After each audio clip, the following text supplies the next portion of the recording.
Ce asta? Licurici, care nu mai strălucesc, trebuie să ajut să strălucească. Începem cu robul. Uite, aici. Vai, ce drăgălaș este. Și apoi avem un oval acesta de aici. Și apoi avem un dreptunghi. Ia să vedem, rotundul unde merge? Aici. Și aici avem pentagonul. Pentagonul? 1, 2, 3, 4. Hexagonul, care are 6 laturi. Și apoi inimioara, forma mea preferată. Și pătratul. Vai, ce drăguți și strălucitori sunt. La revedere!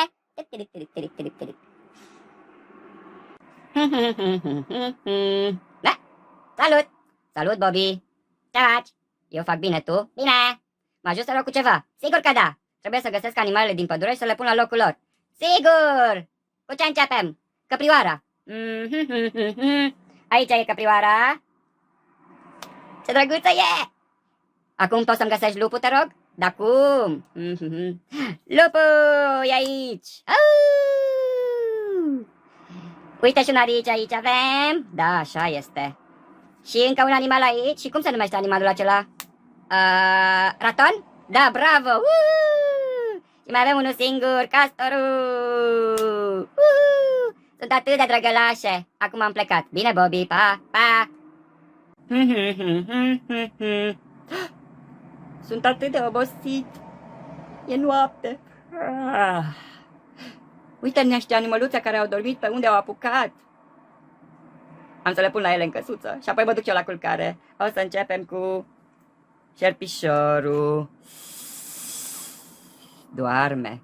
Apoi avem o veveriță drăgălașă. Somnușor, veveriță. Și ursulețul. Așa-ți vor ursulețul. Și apoi avem vulpea, care doarme într-o scorbură sub pământ.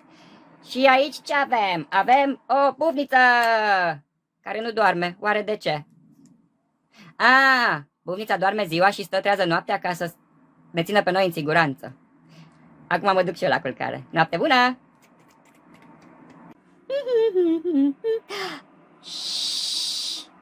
Dorm ursuleții?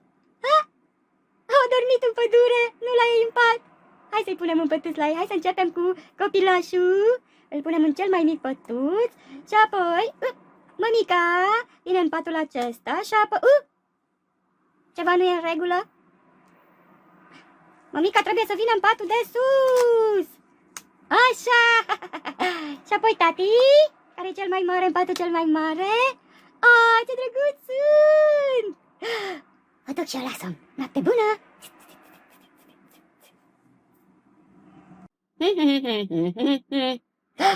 Pleacă-ne! Yay! Prea mic! Prea mic! Prea mic! Prea mic! Toate sunt prea mici pentru mine! De ce? Păi, sunt pentru niște bufnițe acele leagăne. Bufnițe? Da, bufnițe! Le vezi? Da! Le pui tu în leagăn? Sigur că da! O să încep cu bufnița galbenă. Vai, ce drăguță e! Ui! Așa, dă-te pe leagăn, bufnița galbenă. Apoi avem bufnița roșie. Mami preferă bufnița roșie. Apoi avem bufnița albastră. Albastru este culoarea mea preferată. Avem bufnița portocalie. Pare puțin speriată, dar nu e. Și apoi avem bufnița roz. Îți place rozul? Da, îmi place rozul, ție? E drăguț. Apoi avem bufnița verde și ultima bufnița mov. Ce drăguțe sunt! Mă duc și eu să mă dau pe leagăn.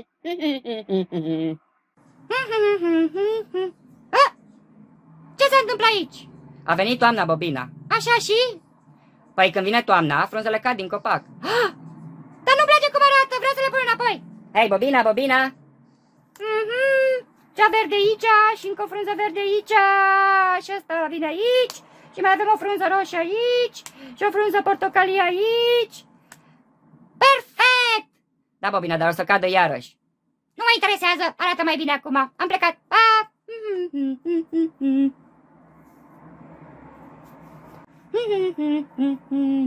Bună, Bobina! Bună! Am nevoie de ajutorul tău. Sigur!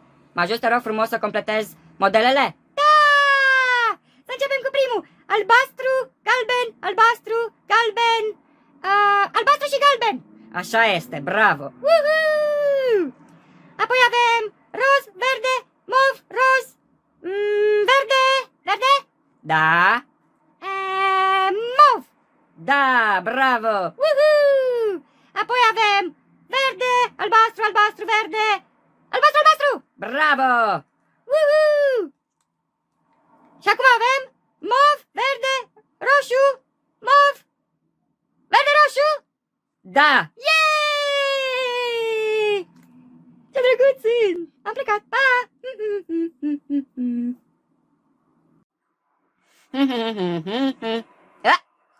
Ce se întâmplă aici? Imaginea este incompletă. Sunt aici niște imagini mai mici, ia să vedem. Avem căprioara este una singură, deci o punem la 1, apoi avem 2, ne trebuie 2. Avem aici 2 păsărele, apoi 3 ciupercuțe, 4 butuci și 5 fluturași. Yay! Bye!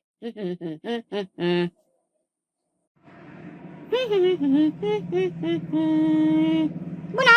Bună, Bobina, ce faci? Bine! Mă ajut, te rog. Cu ce?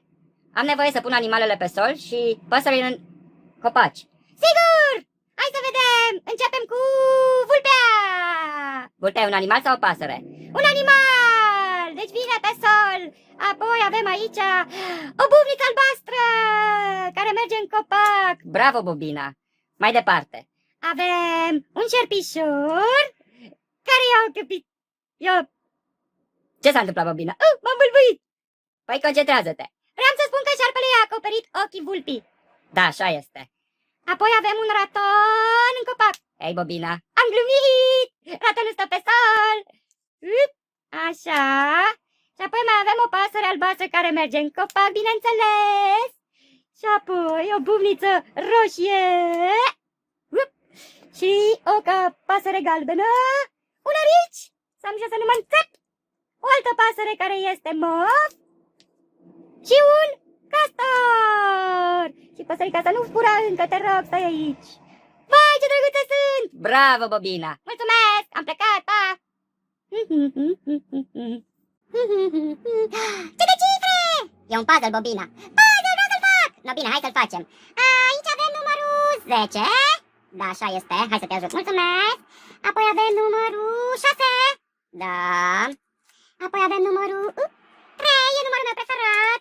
Da, este un număr frumos, 3. Și apoi avem 4. Nu pot! Hai că-l iau eu. Mulțumesc! Și apoi avem 5. 5, așa, mulțumesc. 7, 7, 7, here. Știi și engleză? Puțin. Bravo. Și aici avem numărul 8. Da. Apoi avem numărul 1. Da. Apoi numărul 9. Da. Și numărul 2. Da.